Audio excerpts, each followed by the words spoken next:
Okay, you're going to notice no more webcam. I prefer the audio on this, even though it's not a whole lot better. It's better than what was on the Logitech.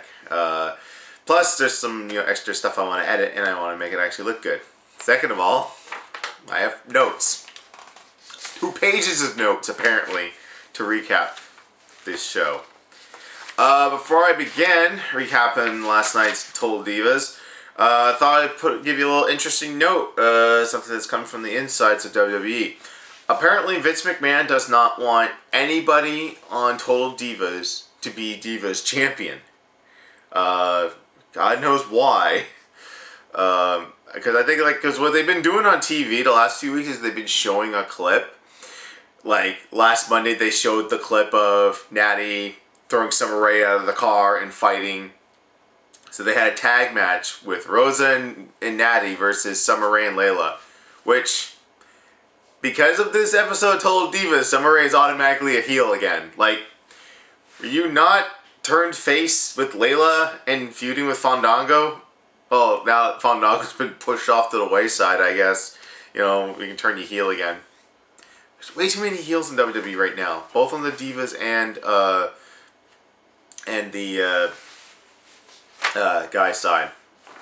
But yeah, I find that kind of weird, and that's probably why Nikki didn't win the belt at Night of Champions. So that they don't want Total Divas to be champions, I guess. Anyway. Okay, so like last time, I did it midway, but I'll do it this. But my notes don't really show this. I'm just going to go through each storyline with each person. There's 3 again this week. And man, was this episode littered with cameos. First up, the Divas champion, Paige. Apparently Rosa's been, flirting around with some of the Divas. It's okay to flirt with Paige because apparently she's bi too. But it was nice to see Paige outside of the ring. We love us some Paige here. Okay, so opening up, we're gonna go with the Bellas and Dan and Bryan. So I found this funny. So Brie and Nikki are at another one of their little dinners and spending a shitload of money on wine they don't need. It comes up that Brie did the whole "I quit," her horrible trying to scream at Stephanie and slap Stephanie. The Payback pay-per-view where she quit and the slap heard around the world. And she said that neither of them are working, so no money's coming in. Now this contradicts whatever I thought about WWE. I thought that they didn't do this back in the past. They never offered guaranteed contracts because that's what WCW was doing. They were just like, okay, we're going to pay X amount of money for X amount of days, and that's guaranteed. So, if you don't work the days, you'll still get the money. That's the stuff that, Kevin Nash got, and Hogan got, and Savage got, and Scott Hall got. So I thought with them absorbing WCW and, there's really no more competition out there, you thought that the wrestlers would get some type of guarantee. Especially when they're injured. I mean, how has Evan Bourne, well, he's Matt Sydal again because he got released and he's working back with Ring of Honor.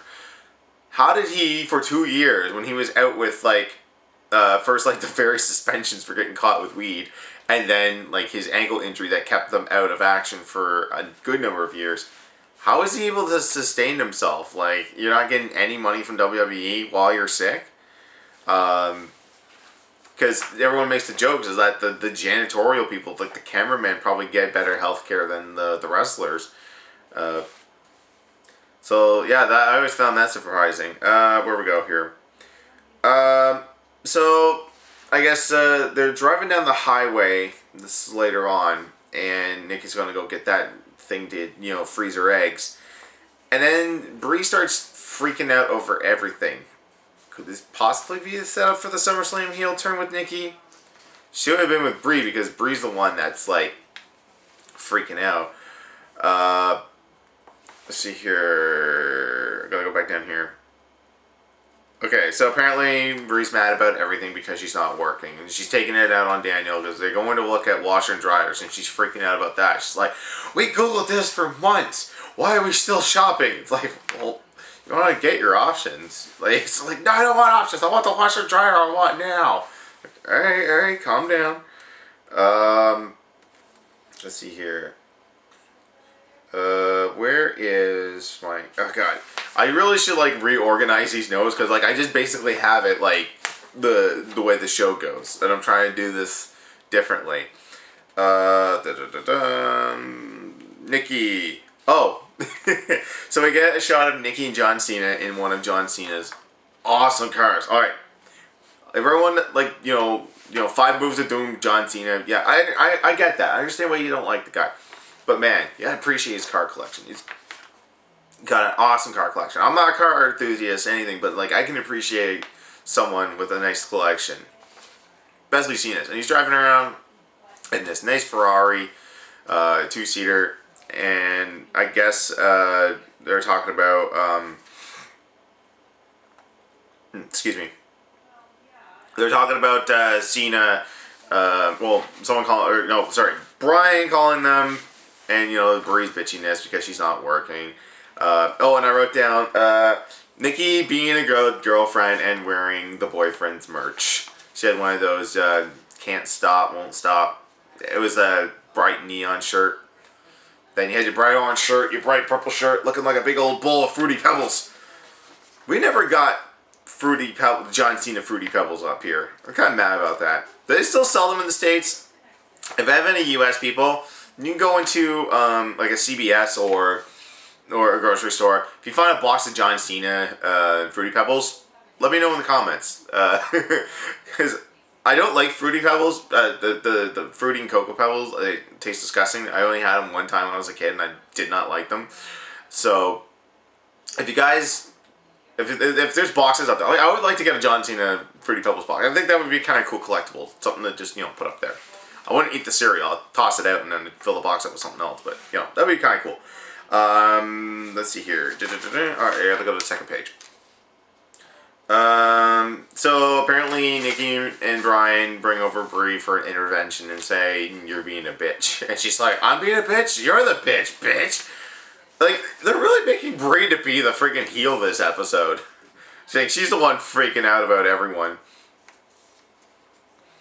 No, she's just stressed out because, she had to leave to, go take care of Brian. She's not sure if they'll call her back. And it's like, they wrote you off story. They're gonna bring you back. I mean, if you had quit, it would have put up we have come to terms with the release of Brie Bella. We wish them the best of luck in all their future endeavors. Like they did in 2010, I want to say. I can't remember when they quit the last time. So see here. So she calls up WWE and Mark calls him up and said, we'll have you back on TV next week. And this is what we'll set up for. I'm in the crowd, invited with a ticket, and Stephanie jaw jacks with her, and there's the slap. And I gotta point this out because I saw this on Spoonie's Russell for Night of Champions. And I talked to a guy at my work. Because the thing is now, with my work, we get Rogers Digital Cable in our break room, and we get every channel. So we actually get the WWE Network, the live one, which is channel 512. We don't get the on-demand stuff, but why would we? The on-demand stuff sucks for Canada. So I'm flipping through it, and like we're watching stuff, and the last couple of days have been like hit and miss stuff. Like there was like WWE Countdown, or looking at the blunders. He was laughing his ass off at all the Scott Steiner stuff. It's like, I'm the Big Dipper. I'm gonna go behind and make you say Vidi Vadi Vucci. And he's just like, who the fuck is this guy? I was like, this is the greatest professional wrestler of all time. This is Scott Steiner. But then I was just telling him about what's going on. And talking about what Spoonie said.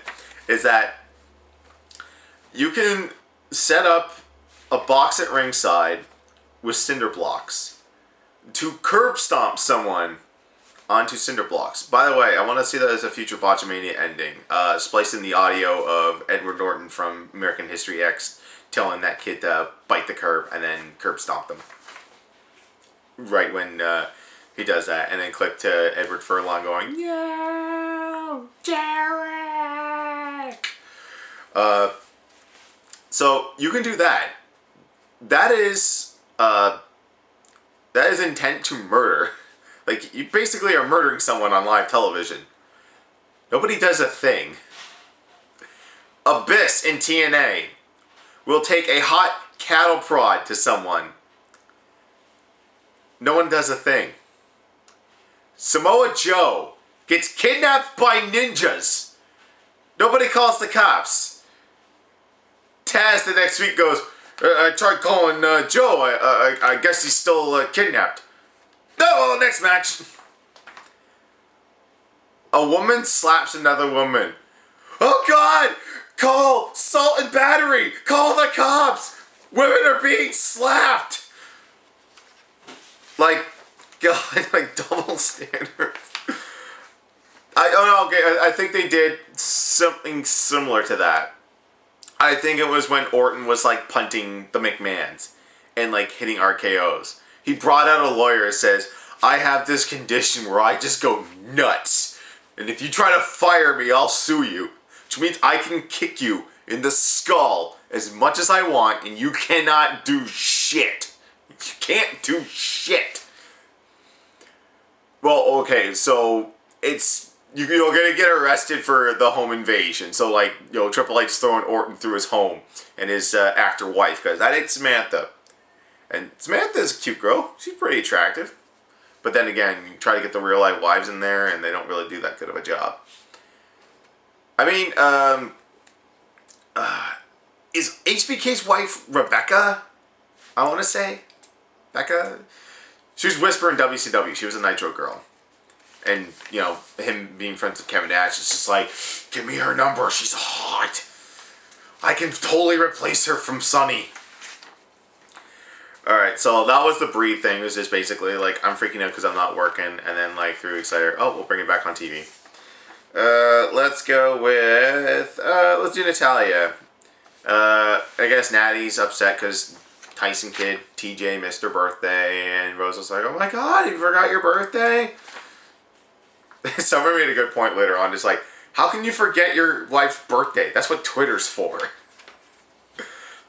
I don't think it has people's birthdays on Twitter. Facebook does. Facebook reminds you like crazy. Because whenever it's someone's birthday, there's like 1,000 freaking happy birthday posts on their wall. That's the only time... Remember when people used to post stuff on Facebook? Like all the time? Now it's just like, the only time someone posts on your wall is when it's your birthday. They don't do it anything else. I don't know, Mark Zuckerberg's making money off other stuff, I guess. So, yeah, I wrote down Trouble with Brewing. And it's time for more cameos because Natty, this is the NXT takeover, which she, like, so cutely calls a pay-per-view.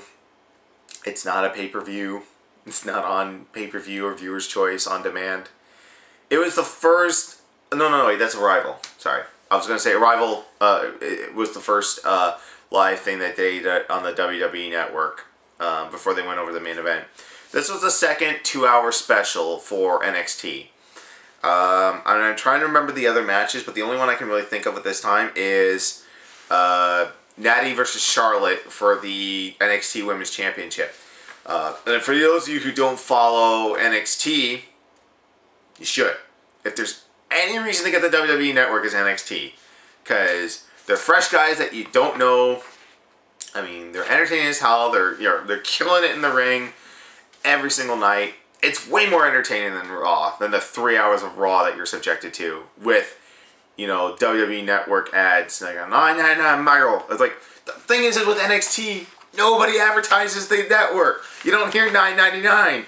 They call the matches. They tell the story. It's so much better. So, yeah, the Women's Championship was vacated because the night after WrestleMania, Paige came out and beat AJ for the women's belt, the Divas belt. Triple H makes that mistake too. He calls the NXT women's belt the Divas belt, and he's like, "Oh, women's belt. Sorry, they're not Divas. They still call them Divas, but it's weird." Anyway, so it's Natty versus Charlotte, which they call Charlotte Flair, which is just called Charlotte. But she is the real life daughter of the Nature Boy, and then we get Nature Boy and Bret Hart because they were in their respective female families' corners. If you guys have not seen this match, go search for it on the network. Just look for NXT TakeOver. But just look for TakeOver 1, because TakeOver 2 was 2 weeks ago. That was the Fatal 4-Way, which you should totally see. Adrian Neville, Sami Zayn, Tyson Kidd, and Tyler Breeze. Not really a big fan of Tyler Breeze. I mean, he's got just that, he got the pretty boy gimmick going. He kind of looks a lot like Dolph Ziggler. And his finishing move. His finishing move is a spinning heel kick. Stupid. Anyways, just like... Go watch that. That's like the best match. And then the thing is too is that Rosa, Summer Rae, and Eva Marie are backstage, and all they're talking about is like, "Oh my God, TJ missed her birthday. We should do something for her birthday." It's like, you're not watching this awesome match that's going on right now. And Flair's freaking out. He's getting on the ropes. He's just like, "Woo!" freaking out. That's a cool thing too is that Charlotte has kind of incorporated the woo into her persona. She's even doing stuff. She's calling out guys in the crowd. She's like, "Boy, don't make me come out there and slap you." I wonder, like, it's like because she's a woman. She can't wear like the big business suits. She could. That'd kind of be a cool gimmick, wearing like the expensive stuff. She's like, $1,000 suit, $5,000 Rolex. My shoes cost more than your house. That'd be kind of cool. She adopted that persona too. Alright, so we're back in Tampa at Natty and TJ's house. Another cameo! Jimmy Neville Neidhart, Natty's dad. Another member of the Hart Foundation. And there's a quick cameo by... I can't remember her name. She is one of the Harts. Because Neidhart is... he's just a son-in-law. Or the brother-in-law, whatever. Married into the family. God, like, if you ever hear her mother talk, like, whenever Americans talk about Canadians, and they talk about that accent that everyone has, and, we get the boots and the A's, listen to Natty's mother talk with that slur, that's where the stereotype comes from. If you want to get more of that, on the network, you can get in the Beyond the Ring segment, which is just old DVD documentaries. Look up Heart and Soul, because that's the DVD documentary about the Hart family. And look for Natty's mom, because she's that's what all Americans think we sound like. So apparently TJ did get her something for her birthday. Some weird exercise thing, and when it was covered up, it looked like a treadmill in the office. It's like, yeah, that's what you want to give your wife, exercise equipment. It's basically telling her that she's fat.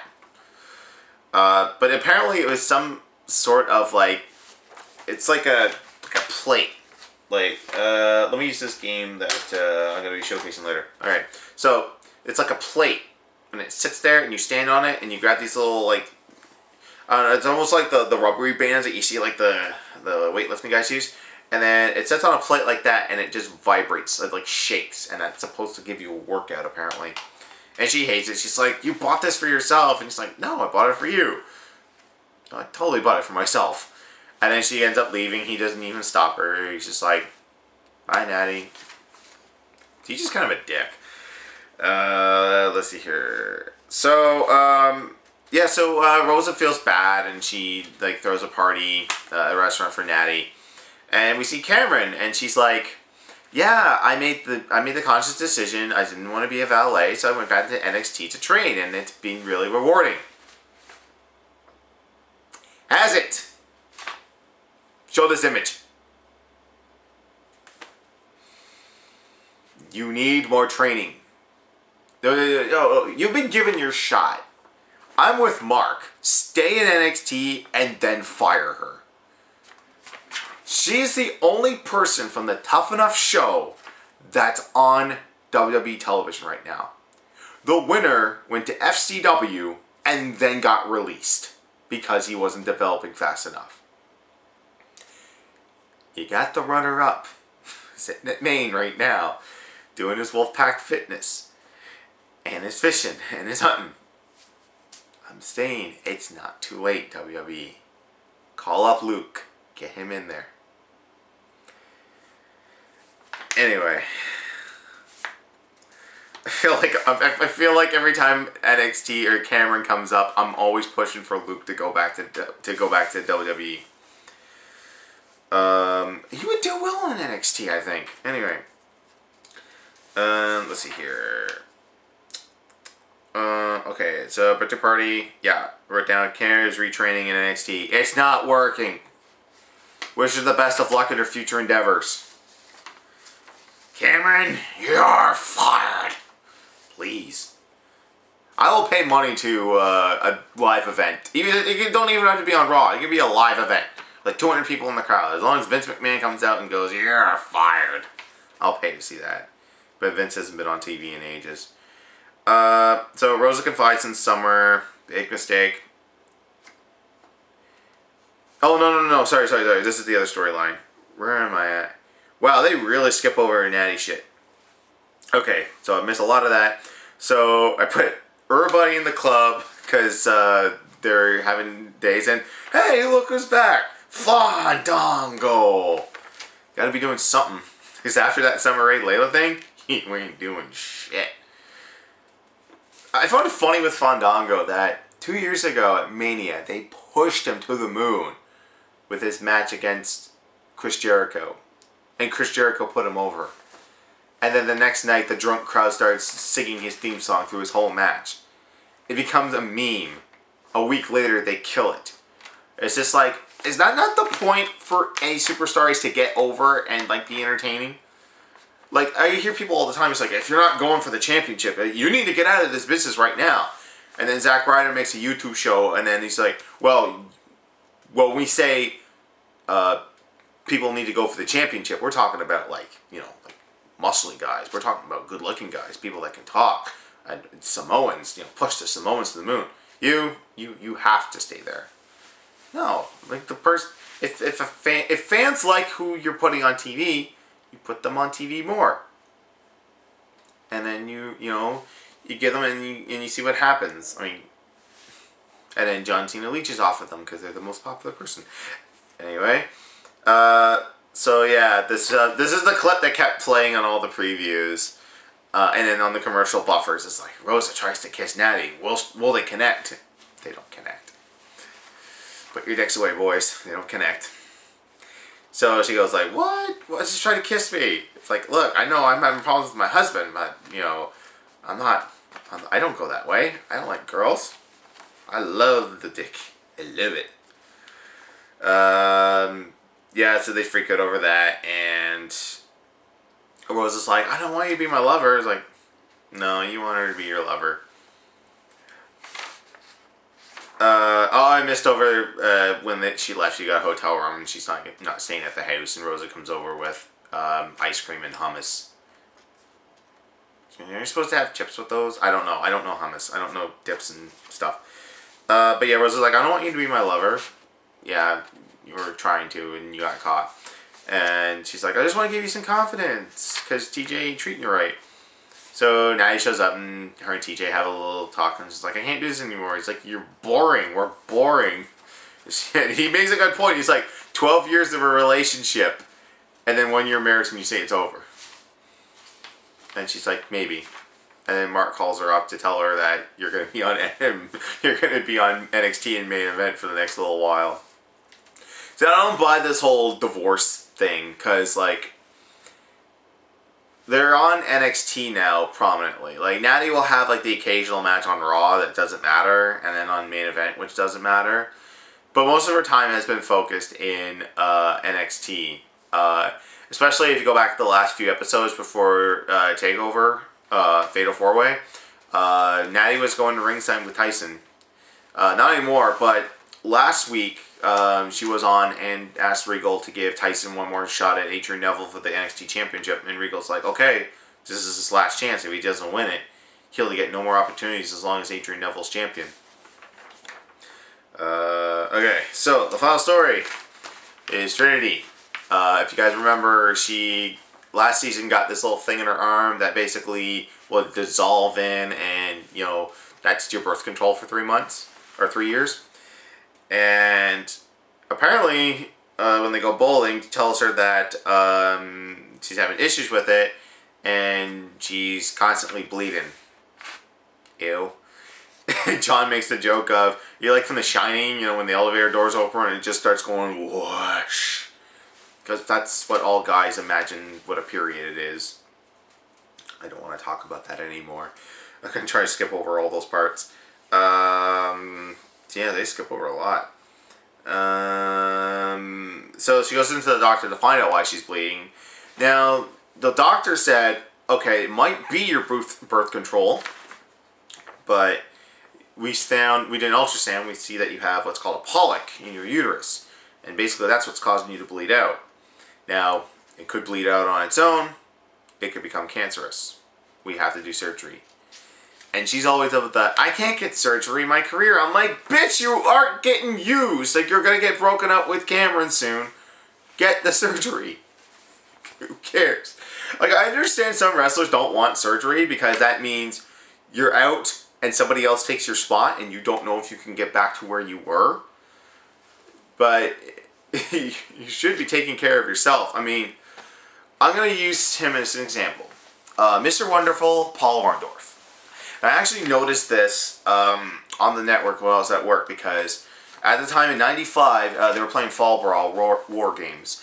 They had that fantastic main event where Hogan, Macho, Sting, and Luger took on the Dungeon of Doom in a War Games. That's where they have 2 rings and there's a cage. It's where Flying Brian Knowles got paralyzed by Sid because he did a powerbomb and he hit the top of the cage and almost killed him. But yeah, like apparently, Mr. Wonderful Paul Orndorff had some of his neck atrophied, or not atrophied. Some of his discs fused or broke, and he didn't get taken care of. And he noticed that if you look at him now, like his whole left side is completely atrophied. Like he's got like muscle on this arm, and then you look at this arm and it's just like, it's like whenever like a Looney Tunes character flexes and it goes like, yeah, that's what happened to him because he didn't take it care of. I mean, when Edge noticed that shit, he's just like, okay, let's get my neck scanned. Okay, gotta get fused. Okay, let's do this. Don't take the risks. Okay, so Trent doesn't want to get the surgery.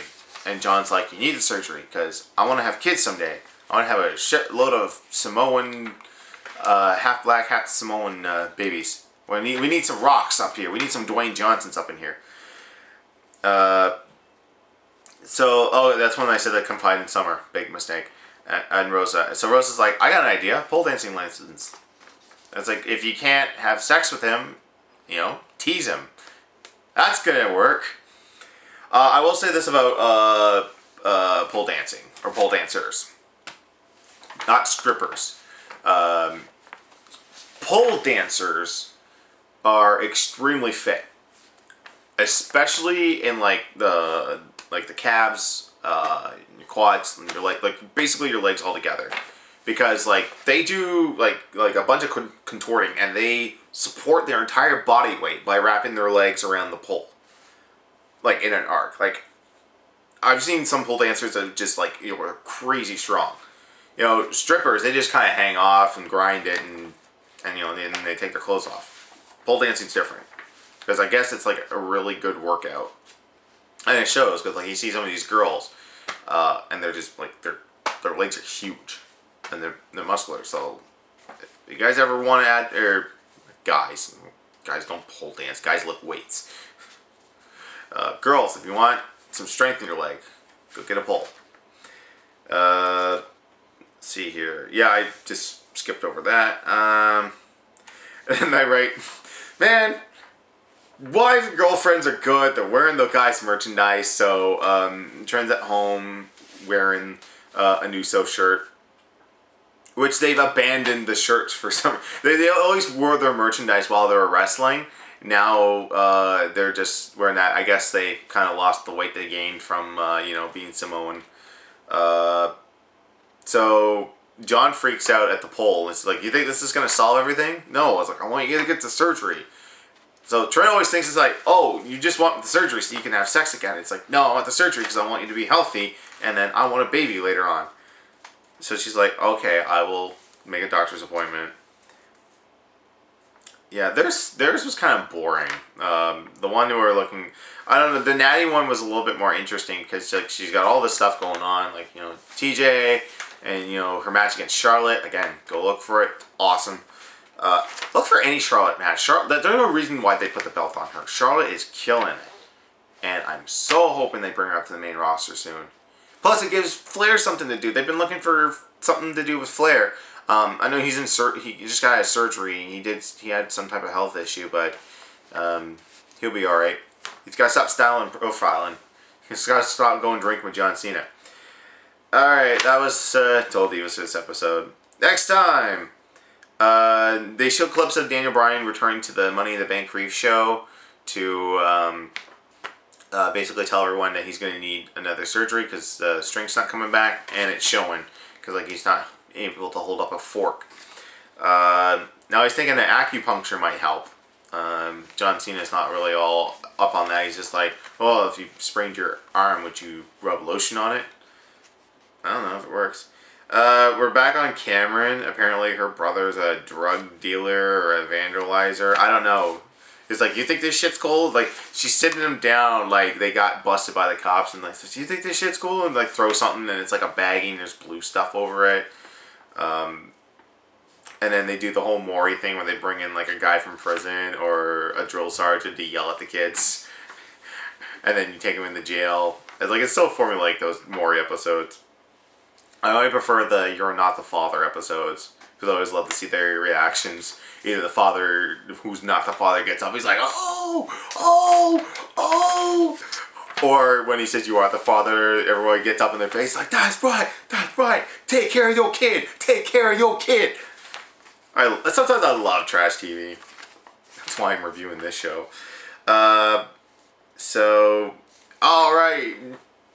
God, like, Eva and Jonathan are all about, like, the moral compass. It's like, I'm Catholic, I'm Christian, I don't want to convert, I don't want to convert either. Now it's like, gun control, I'm for guns, I'm not against guns. Even though Eva Marie was shooting a goddamn semi-automatic at a shooting range, it's like, we need a gun for protection. It's like, protection against what? You live in a one-bedroom apartment next to in Tampa. Honestly, I think WWE, for developmental and for other wrestlers, for mid-carders, should have some type of campus. They should have everyone live in the same area in Tampa. So it's just like, when you're not traveling, you fly back to Tampa. That's your home. It's your home. You do good for your home? Answer me. Happy Gilmore, one of the good Adam Sandler movies. I'm ranting now. That was Divas. It was alright. Wasn't anything too special. I like all the cameos, like I said. Like, and Melanie's peeking through. Would you have something to say? Just wondering when you're done. I'm done now. Alright, guys. See you next week.